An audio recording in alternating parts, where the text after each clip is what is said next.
What's up guys? Kumusta kayo? So it's me again, Joseph Kate. So for today's video guys, let's talk about S2S credit cards. Kung paano mag-apply ng S2S credit cards at saka paano i-activate yung S2S virtual credit card. Kasi guys, kapag nag-apply kayo ng credit card sa S2S at na-approve kayo, automatically, pag pinadalan kayo ng congratulations, you've been approved for a credit card. Ibibigay sa inyo yung link kung paano i-activate yung virtual card nyo para magamit nyo siya agad habang wala pa yung physical card. Kaya naman, uunahin natin kung paano mag-apply ng credit card sa S2S. Then, bibilisan lang natin yon. Tapos, proceed tayo sa activation process.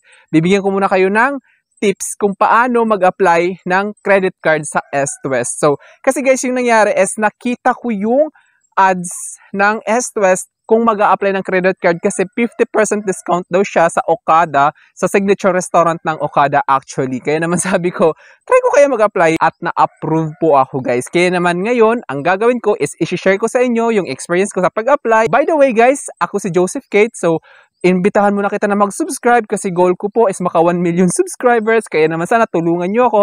Ngayon na lang mismo, pakitap po yung subscribe button sa baba para naman ma-hit ko yung 1 million subscribers. So yun lang po at maraming salamat. Okay, proceed tayo guys. Ayun, nandito na tayo ngayon guys kung paano mag-apply. So of course, unang-una punta kayo sa ESTA chatbot na sinasabi nila. Then kung paano makarating doon, as you can see, punta kayo sa Google Chrome, type nyo yung S2S credit cards, then hanapin nyo yung credit cards na link ng S2S. Then madedirect kayo doon papunta sa ESTA chatbot. Pagka-open nyo ng ESTA chatbot, makikita nyo doon ito nakalagay. I'm ESTA, your S2S System Tech Assistant. So, siyempre, kailangan nyo intindihin yung lumalabas kasi kapag hindi nyo inintindi at basta lang kayo nag-type doon, mag-error siya kasi computer yung kausap nyo doon. It's an automated response kasi. So, computer generated siya. So, pag clinic nyo yung get started, lalabas doon parang nang send kayo ng get started, then mag-reply, do you have an existing S2S credit card application? So, since mag-apply pa lang kayo, select yes if you want to complete an unfinished application or find out the status of your submitted application. So kapag may existing application kayo, then iselect nyo lang yung yes kasi tinatanong kayo kung may existing application kayo. Kung wala, edi mag-no kayo. Then next nyan guys is naka-reply na kayo ng no, then lalabas dyan. Thank you for your interest in applying for an S2S credit card. So before we proceed, I need you to read and consent to our data privacy below. So i-read nyo siya, then i-approve nyo lang siya, i-agree nyo lang, then pagkatapos nun, dediretso na kayo ngayon, then ipuprovide nyo ngayon, may I now request you to read. So, since na-read nyo na siya, tinanong kayo kung do you agree, then nag-yes kayo, then lalabas na ngayon. Great, here are the steps to proceed with your application. Verify your phone number, submit your application informations and requirements. For applicants with no existing principal credit card, please prepare to submit a proof of income. So kapag wala kayong existing credit card, kailangan nyo ng proof of documents, proof of income documents. Of course, para sila mag-issue sa inyo kasi syempre mag-apply kayo ng credit card. Pag sinabi kasing credit card is uutang kayo sa bangko. So kailangan may source of income kayo kapag wala kayong existing credit card. Kapag may existing credit card kayo, much better, mas mabilis na siya. Then, if the question is not applicable, kindly indicate NA. So, not applicable. Kung wala naman, so bakit naman magano pa kayo? So, yun. Move on tayo, guys. Kapag naka-filled up na kayo, kasi mahaba siya, guys, actually. So, yun lang yung introduction.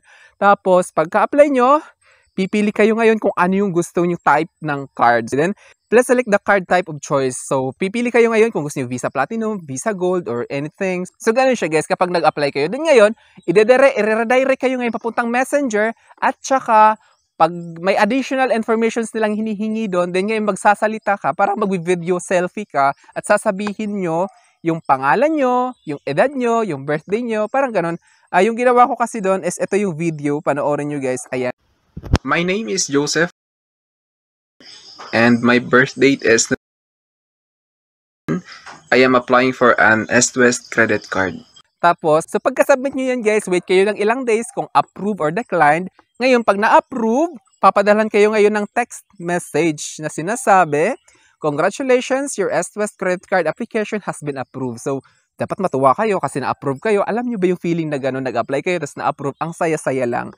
Your new card is on its way and will be delivered to your billing address within 15 to 20 banking days. So, 15 to 20 days yung banking, yung ita-travel ng delivery ng card nyo. Lalo-lalo na kasi nasa probinsya ako. So, kapag nasa Metro Manila kayo, mas malapit. Since nasa province ako, it takes 15 to 20 days daw.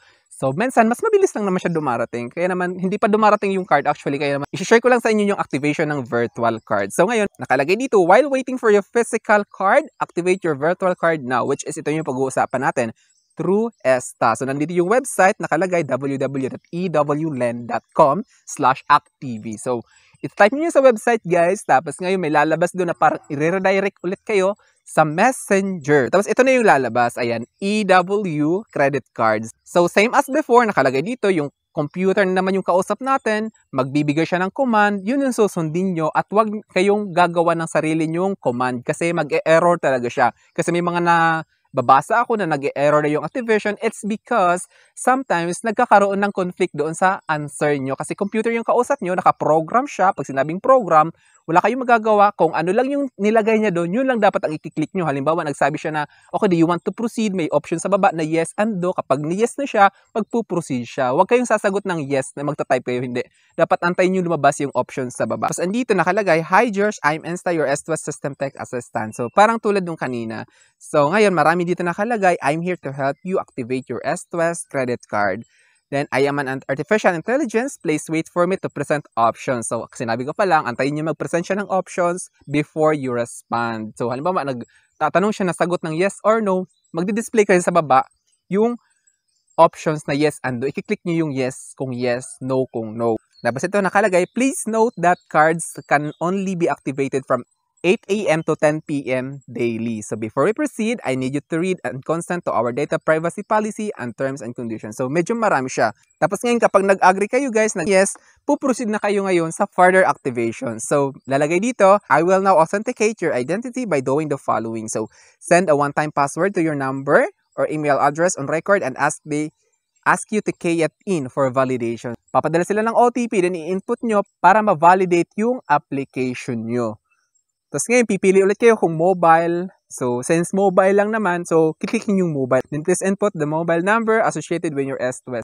So, ito guys, crucial part ito. Kapag hindi nyo kasi in-input yung number na ginamit nyo nung nag-apply kayo, kung ano yung mobile number na ginamit nyo nung nag-apply kayo, ganun dapat yung ilalagay nyo dito para ma-detect ng system kung ano talaga yung ginamit nyo. Kasi magkaiba, hindi siya magpo-proceed. Mag-e-error talaga siya.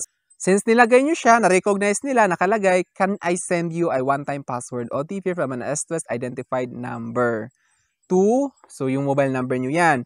Yes, send the OTP. Select nyo lang siya. Tapos, have you received your one-time password OTP? If you've not received within 1 minute, click resend. Kapag 1 minute na yung nakalipas at wala pa rin, try nyo mag-resend. So, ganun siya guys. Yung mahalaga dito is dapat yung mobile number na i-key-in nyo is yung mobile number na ginamit nyo nung nag-apply kayo para hindi siya mag-error. Tapos ngayon, after nyo na-key-in yung mobile number na ginamit nyo doon, hindi pa nagtatapos doon. Magpapadala ngayon ng 2 OTP minsan kahit hindi ka nag-request na resend. 2 yung pinapadala nila. Tapos ngayon, ang gagawin nila is if you have requested a resend of the OTP, please make sure to key in with OTP associated with the reference number. Kasi may reference number siya guys. This is for security purposes. So dapat kung ano yung nakalagay dito sa Messenger na reference number, yun yung kukunin nyo yung OTP na kasama. Kasi dun sa text message, ayan nakikita nyo, may nakasama dyan na reference number sa OTP. Kung ano yung bawa ito nakalagay, 1787, so hanapin nyo sa text message ng S2S kung ano yung OTP na, yung para hindi mag-error. Kasi yun yung case nag-error guys. Tapos ngayon, nilagay mo nyo yung OTP, tapos ngayon ipapatype sa inyo yung birth date nyo. So kung ano yung birthday nyo, sundin nyo yung format dito guys. Nakalagay kasi dito sa birth date, yung format niya is year, month, and date. So, bawa 1995, tapos yung month is November, so 11, tapos yung birthday is 10. So, 1995, 11, 10. So, ganun yung ilalagay nyo dito. Dapat sundin nyo yung format dito nakalagay, di ba? YYY, which is ibig sabihin year, month, date is DD. So, dapat sinusunod nyo talaga yun, guys. Kasi computer yung kausap nyo dito. Kasi pag hindi nyo siya sinunod, mag-error talaga yung application nyo. After that, nakalagay na dito, we have successfully verified your birth date. So, since tama yung pagkalagay nyo, hindi nagkabaliktad, at kung ano yung birth date na nilagay nyo nung nag-apply kayo, tama naman, magpupush through lang siya. Kasi pag, yun nga, sinabi ko hindi siya nag-match, mag-error siya. So, tatanungin kayo, updating user parameters. Then, nakalagay dito, is your email address, ganyan-ganyan, kung ano yung email address na ginamit nyo doon.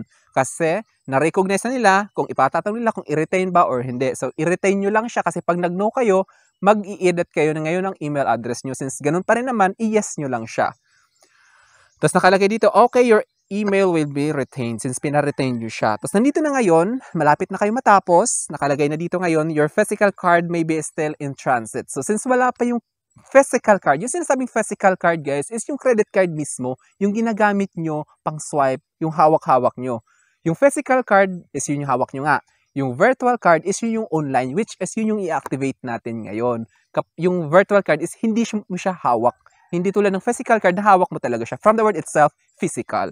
Tapos ngayon, nandito na siya. You can activate your virtual credit card if you agree to the terms and conditions below. So kapag inactivate niyo yung virtual card, may terms and conditions sila. Dapat mag-agree kayo doon. Okay, since wala namang problema, mag-agree lang kayo. Since nag-agree kayo, pinabasa sa inyo, binasa nyo naman, ayan, nakikita nyo. Ayan. So kung mag-agree kayo dyan, papapiliin kayo yes or no. So mag-yes kayo syempre para ma-activate. Kasi pag nag-no kayo, malamang hindi siya mag-activate. Tapos ngayon, here are your cards for activation. So ibibigay niya na ngayon lang yung last 4 digits ng credit card na na-approve sa inyo. Ayan, nakalagay card number ending in 5. Ayan, nakikita nyo. Blinard ko lang kasi syempre, hindi pwede makita. Then instant card activation for card number is successful. So successful na siya. Yay, successful na. Tapos ngayon, nakita na dito.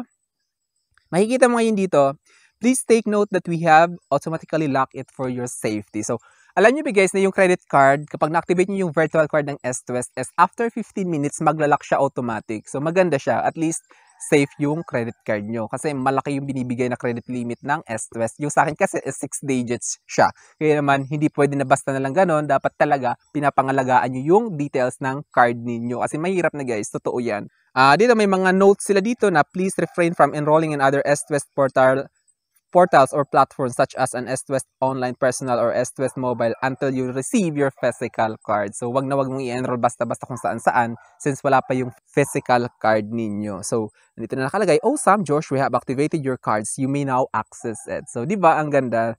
Then, ayan, marami pa nakikita. Your cash advance PIN will be sent to your SMS 3 banking days after you receive your card, your physical card. Kapag na-receive nyo yung physical card, marireceive nyo na ngayon yung cash advance PIN na sinasabi. Yung cash advance PIN na sinasabi is, every credit card kasi guys is may certain amount na pwede siya ma-withdraw sa machine.